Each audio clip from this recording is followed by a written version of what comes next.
Էկոնոմիկայի նախարար Գևորգ Պապոյանը անդրադառնալով Հայաստանի տարածքով բեռնափոխադրումների եւ երկաթուղու կառավարման հարցին շեշտել է պետական շահի առաջնահերթությունը։ Ըստ նախարարի Հայաստանը խնդիր չունի ռուսական ներդրումների եւ համակարգի սպասարկման հետ։ Նա ընդգծել է, որ ցանկացած պարագայում լինի դա Ամերիկայի Միացյալ Նահանգների, Ռուսաստանի Դաշնության թե Չինաստանի հետ հարաբերություններում կառավարությունը պաշտպանելու է բացառապես Հայաստանի շահը, անկախ գործընկերոջ կամ դաշնակցի կարգավիճակից։ Նախարար Պապոյանի խոսքով Հայաստանը չի պատրաստվում զոհել սեփական շահերը հանուն որևէ այլ պետության եւ առաջնահերթությունը մնում է ազգային նպատակների իրագործումը բոլոր միջազգային գործընկերների հետ հարաբերություններում։ Սա Ռուսաստանի դեմ չէ, սա Հայաստանի համար է։ Եթե Ռուսաստանը կարողանա այդ ներդրումները անել եւ Ռուսաստանը կարողանա սպասարկել ռուսական կողմը կարողանա սպասարկել այդ համակարգը, որ Հայաստանի միջով այդ բեռները անցնեն եւ մենք դրանից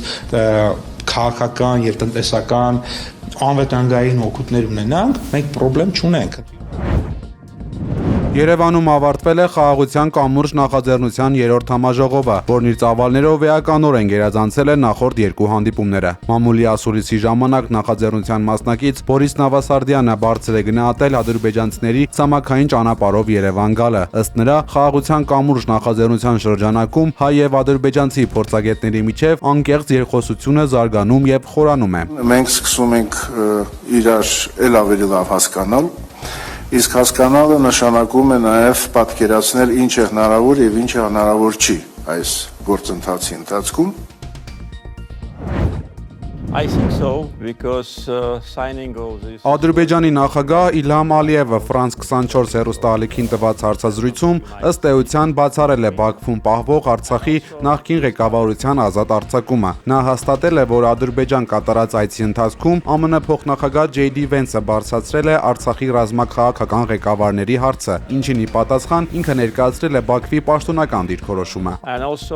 Ալիևը նշել է, որ հայ պաշտոնյաները ձերբակալվել են ռազմական գործողության արդյունքում եւ կանգնել արդարադատության առջեւ, նրանց անվանելով ապօրինի անջատողական ռեժիմի առաջնորդներ եւ ռազմական հանցագործությունների գաղափարախոսներ։ Մերժելով ներում շնորհելու կամ որևէ մարդասիրական ժեստ անելու հնարավորությունը, նա կատարվածը համեմատել է Նյուրնբերգյան դատավարության հետ, պնդելով, թե Արցախի նախկին ռազմաքաղաքական ղեկավարության հանցագործությունները ավելի վատն են եղել, քան նացիստների արածը երկրորդ համաշխարհային պատերազմի ժամանակ։ Ալիևը խոսելով դատավարության մասին, թաքցնելով իրականությունը նշել է, որ նիստերը եղել են բացարձակ թափանցիկ եւ մեղադրյալները ապահովված են եղել փաստաբաններով, իսկ նրանց մեղքը իբր ապացուցվել է բազմաթիվ վկայություններով։ Անդրադառնալով Արցախը լքած հայերի վերադարձի իրավունքին, Ալիևը շեշտել է փոխադարձության սկզբունքը։ Նա հայտարարել է, որ վերադարձի հարցը կդիտարկվի միայն այն դեպքում, եթե նույնպիսի հնարավորություն տրվի 100,000-ավոր ադրբեջանցիներին, որոնք ըստ նրա արտաքսվել են մեջբերում այսօրվա Հայաստանի տարածքից։ Բոլորն էլ մի օր վերադառնալու են։ Ադրբեջանի հետ բանակցային գործընթացը հնարավորություն է տալիս առաջ շարժվել դեպի խաղաղություն, ասել է ազգային ժողովի նախագահ Ալեն Սիմոնյանը Բաքվում հայ գերիների ազատ արձակման մասին։ Ինչպես ժամանակին, ասում 200-ին հասնող մարդիկ կային, եւ ելի մարդիկ կային, որոնք որ չվերադարձողի ցուցակում են, բայց աշխատանքի շնորհիվ մենք կարողացանք հասնել, այդ աշխատանքը չի դադարելու մինչև վերջին հայը չվերադառնա Հայաստանի Հանրապետություն։ Ալեն Սիմոնյանը սակայն չի մեկնաբանել Ալիևի Արցախի ղեկավարներին հանցագործության համար մեղադրելու հայտարարությունները։ Չնայած գերիների ազատ արձակման վերաբերյալ ժամկետներ նշված չեն, խորհրդարանի նախագահը շարունակում է հույս տալ, որ ամեն ինչ անելու են մինչև վերջին գերուն հայրենիք վերադարձնելու համար։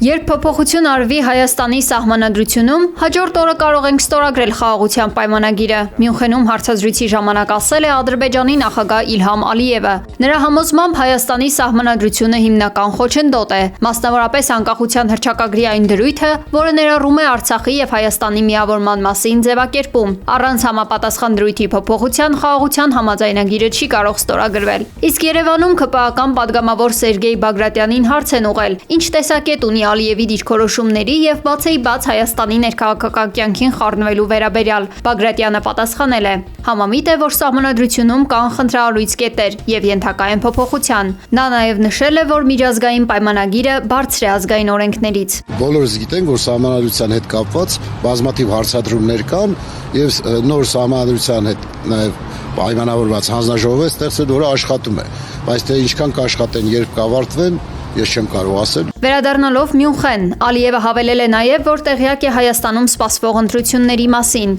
Եթե բոլոր հարցերը կարգավորվեն, խաղաղության համաձայնագիրը կստորագրվի հենց այս տարի։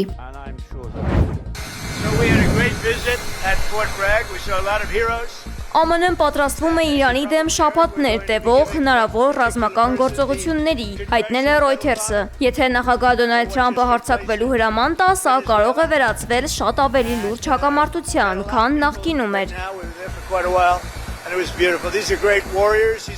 Չնայած բանակցություններին Պենտագոնը մերձավոր արևելք է ուղարկել լրացուցիչ ավիակիրներ, հազարավոր զինվորներ եւ կործանիչներ։ Դոնալդ Թրամփը հայտարարել է, որ Իրանի հետ համաձայնության գալը դժվար է։ Նրա խոսքով երբեմն միայն վախը կարող է օգնել շտկել իրավիճակը։ Սպիտակ տունը հաստատել է, որ Իրանի հարցում քննարկվում են բոլոր հնարավոր տարբերակները։ Ի տարբերություն նախորդի, այս անգամ ծրագրերն ավելի բարդ են։ ԱՄՆ-ն կարող է թիրախավորել միջուկային օբյեկտներ Իրանի պետական եւ անվտանգության կառույցները։ Փորձագետները նախազգուշացրել են մեծ ռիսկերի մասին։ Իրանն ունի հզոր հրթիռային զինանոց եւ պատասխան հարվածները կարող են հանգեցնել տարածաշրջանային մեծ պատերազմի։ Թրամփը շեշտել է, եթե դիվանագիտական լուծում չգտնվի, հետևանքները կլինեն շատ ցավոտ։ Իսրայելական կողմը հատել է Սիրիայի սահմանն ու մտել հարավում գտնվող Ալ-Սամդանիա, Ալ-Շարքիա գյուղ։ Տեղական աղբյուրների փոխանցմամբ զինվորականները ժամանակավոր անցակետեր են բացել եւ սկսել խուզարկել անցորդներին։ Իսրայելի պաշտպանության բանակը դեռևս պաշտոնական մեկնաբանություն չի տվել այս ամենի վերաբերյալ։ Իշխանափոխությունից հետո Իսրայելը զգալիորեն ընդլայնել է իր վերահսկողությունը Սիրիայի հարավում։ Այս ընթացքում իսրայելական ուժերը ոչնչացրել են սիրիական բանակի զինանոցը օդային եւ ծովային հարվածներով։ Ավելի վաղ պաշտոնական Թել Ավիվը հայտարարել էր, որ գործողությունների նպատակն է թույլ չտալ, որ ռազմական տեխնիկան անցնի թշնամական ուժերի ձեռքը։ Մյունխենում կրքերը թեժանում են։ Ուկրաինայի նախագահ Վլադիմիր Զելենսկին հայտարարել է, որ ուկրաինական բանակը Եվրոպայի ամենաուժեղ բանակն է։ Կարծում եմ պարզապես խելամիտ չէ այս բանակը ՆԱՏՕ-ից դուրս պահելը, շեշտել է նա։ Զելենսկու խոսքով իրենց նպատակն է ամսեկան ոչնչացնել առնվազն 50,000 ռուս զինվոր։ Ռուսաստանի նախագահի մասին խոսելիս Զելենսկին ասել է. Պուտինը կարող է իրեն ցար համարել, բայց իրականում նա պատերազմի ստրուկ է։ Ուկրաինայի նախագահը կրկին շեշտել է անվտանգության երաշխիքների մասին եւ հույս հայտնել, որ Միացյալ Նահանգները կլսի իրենց։ We are connected culturally.